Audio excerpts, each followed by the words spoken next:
Meet a guy whose life is definitely not your typical coming-of-age story. It's a struggle for survival in the gutter. Denji sold a kidney, an eye, and even one of his nuts just to pay off his dad's debt to the Yakuza. Sound like the worst start to adulthood ever? For Denji, that was just a Tuesday, and a good one at that. While other heroes dream of becoming the Pirate King, the Hokage, or a symbol of peace, Denji has different priorities. He's not out to save humanity. He just wants to eat toast with jam, feel the warmth of another person, and, well, you know, get a feel of those things. This is a story about how the most basic instincts create the most extraordinary hero of our time. Today, we're diving into the dirty, bloody, and surprisingly honest world of Denji, the most human monster modern anime has ever produced. Grab your saws because this isn't going to be a pretty fairy tale. At the start, we don't see Denji as a hero, but as a victim of the system. His life is just the math of survival. 38 million yen in debt, 0 prospects, and a stomach that's forgotten what a full meal even tastes like. He sleeps on the floor, and his only luxury is a cigarette he found in the gutter. But he's not alone in this misery. He's got Pochita, the chainsaw devil. To anyone else, he's just a tiny orange dog with a saw in his head. To Denji, he's the only reason to wake up in the morning. This wasn't a pet and owner relationship, it was a symbiosis of two outcasts. Denji fed Pochita his own blood, and in return, Pochita became the tool Denji used to butcher devils for the Yakuza. They did it for scraps that barely paid for a piece of dry bread. But in the world of Chainsaw Man, gratitude doesn't exist. Instead of clearing the debt, the Yakuza decide to trade Denji for a bigger profit. The betrayal is fast and brutal. Our hero is literally ripped to pieces by the zombie devil and his goons. Chopped up and dumped among the trash, Denji stops existing as a human. And right there, in the darkest moment, in the heart of a dumpster, a pact is made that changes the rules of the game. Because when Denji's blood flows into the mouth of the dead Pochita, something happens that defies the logic of life and death. Pochita wouldn't let him go. In that dumpster, among the blood and trash, the most extraordinary deal in the history of hell took place. The devil gave the boy his heart, literally becoming his internal organ.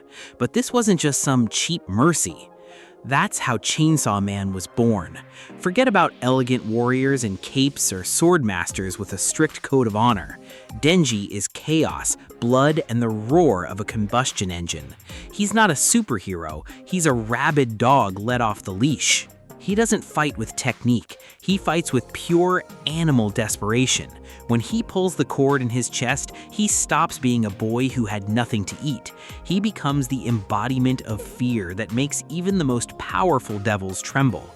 This isn't a fight for justice, it's a bloodbath on the road to the right to a normal life. Just when Denji thought it was all over and his only destiny was to rust away in that warehouse, she appears, Makima. The first person who doesn't beat him, call him names, or treat him like trash, at least at first glance. Makima gives him a choice that would be a death sentence for anyone else, but for Denji, it's a promise of paradise. You have two options, die here as a devil, or become my pet in the ranks of public safety. For a kid who never had breakfast and slept with bugs, the offer of a job, a roof over his head, and actual food sounds like winning the lottery. This is where Chainsaw Man shows its genius. Denji enters the world of professional devil hunters. He meets Aki, a grumpy by-the-book guy who hates him for his lack of discipline, and Power, a totally unpredictable fiend who thinks humans are a lesser species. Together, they form the most dysfunctional family in anime history. But what's most interesting are Denji's motivations. While other shonen heroes want to save nations, his goals are everyday things for us, but for him, they're the ultimate dream. To eat something that isn't expired, to go on a date with a pretty girl, and to understand why everyone around him is so desperately chasing something more when a warm piece of toast is already a miracle.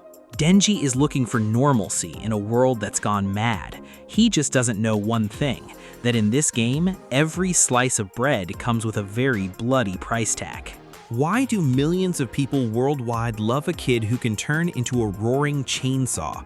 The answer is simpler than it seems, because Denji is us, just without the filters and social norms. But beneath that mask of a simple horny guy lies a tragic truth.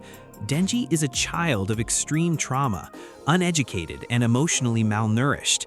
He's desperately searching for love, which, in his naivety, he constantly mistakes for lust. He doesn't know a touch that isn't a form of violence, so he treats every gesture of kindness like a miracle he's willing to pay the ultimate price for. His story is a painful lesson on the so-called hedonic treadmill. Did you think that once Denji finally got a roof over his head, a warm breakfast, in his dream job, there'd be a happy ending? Not a chance. Chainsaw Man shows us something brutal. Once you satisfy your basic needs, that massive existential void doesn't just go away. It only changes its shape. He fascinates us because he reminds us of ourselves, of the fact that even after fulfilling our dreams, we're still just humans who are afraid of being alone. Denji isn't a monster we should fear. He's a kid trying to put himself back together in a world that already chewed him up and spat him out. Denji isn't a knight in shining armor. He's not even an anti-hero in a polished cape. He's a kid who breaks out of one hell only to discover that heaven has its own demons too. Only those wear suits and smell nice. It's a story about how even if the whole world wants you on a leash, you can always show your teeth. Denji reminds us that it's worth fighting for what's yours, even if your only goal is just to survive another day on your own terms. How about you? What do you value most about this guy? Is it his unapologetic brutality, or maybe how disarmingly honest he is about his desires? Is Denji a tragic figure to you, or just the coolest madman in the history of the genre? Let me know in the comments what you think of his point of view. If this analysis sliced your boring afternoon to pieces, hit that sub button and ring the bell.